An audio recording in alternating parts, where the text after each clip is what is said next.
there. My name is Sam, I go by the Nervous Eye, and welcome back to another film review. Today we're talking about The Life of Chuck. Scheduled to come out on the 22nd of August here in the UK, it is a fantasy drama film that is beautiful.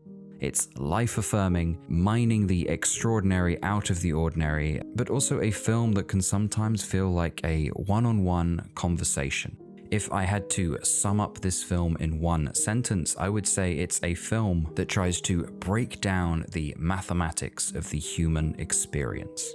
So it's a film that is based on the novella from the 2020 collection of short stories, If It Bleeds by Stephen King. And avid Stephen King adapter Mike Flanagan is here directing once again. You may know him from these projects.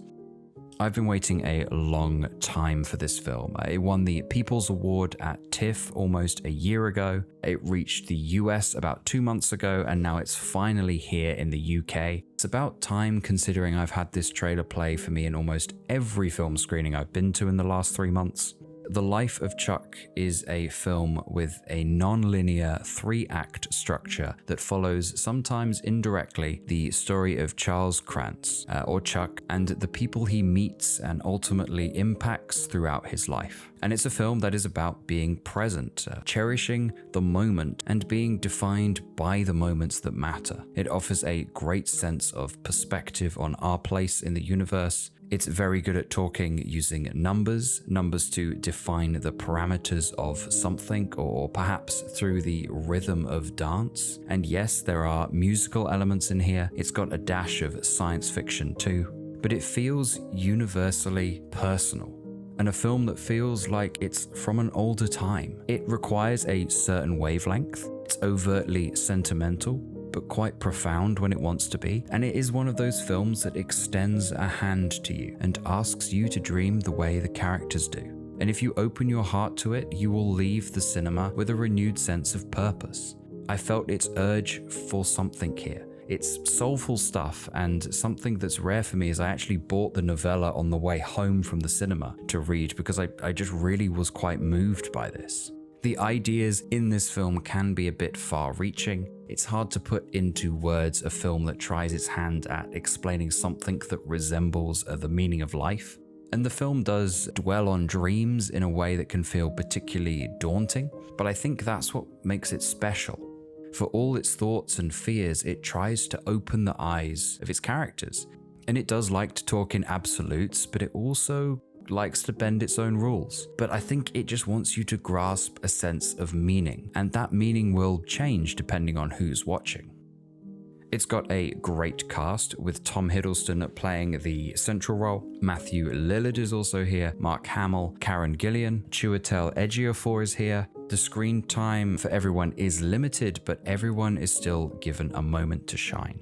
Nick Offerman narrates the film with direct lines from the book, I should add, and this is perhaps my main complaint. The narration can feel a bit overcooked, and it can frustratingly bleed a little too confidently into certain scenes. The words are great, I just needed less of them because it gave me the same feeling as if someone was talking over a scene. I just needed it to go away and let the scene breathe. Luckily, the narration isn't present for the larger moments here, which I won't spoil. And the other slight nitpick for me is the film's structure. I don't really think the non-linear structure was necessary. Now I can see the complete picture, I understand the reasoning behind it. I just think it adds an unnecessary weight to the first act that I think hinders the enjoyment a little bit. But once this film quite literally finds its groove, I didn't want it to end. It has a phenomenal second act, but the third act ended up being my favorite, and I think that's just because by then I'd become attached to its characters and I just didn't want to leave them. I've seen a few people offer up the verdict that they can see why people like this film, but it didn't work for them and they didn't end up loving it. And I have to say, I did love it, and I am one of the people that fell for its charm, but I can also see the elements in here that some people might not love. So how this film speaks to you may be different, and in that respect it really does feel like the embodiment of the Walt Whitman phrase, "I contain multitudes," a phrase that this film really takes to heart. Like I said earlier, this film comes close at trying to explain something that resembles the meaning of life, using numbers at a few points to quite dramatic effect. But the feeling this film gives you, or the feeling it's certainly striving for, can't be explained or summed up in a straightforward manner, and the film knows that. So it throws the words away and just dances. And when that happens, this film achieves such a beautiful weightlessness that sweeps you off your feet. There is a tangible, infectious energy to the dance scenes. Wonderful choreography, of course, but it's a rare thing in a film where you completely stop focusing on the context and you just embrace the feeling. And that's what these dance scenes do. Embrace the feeling.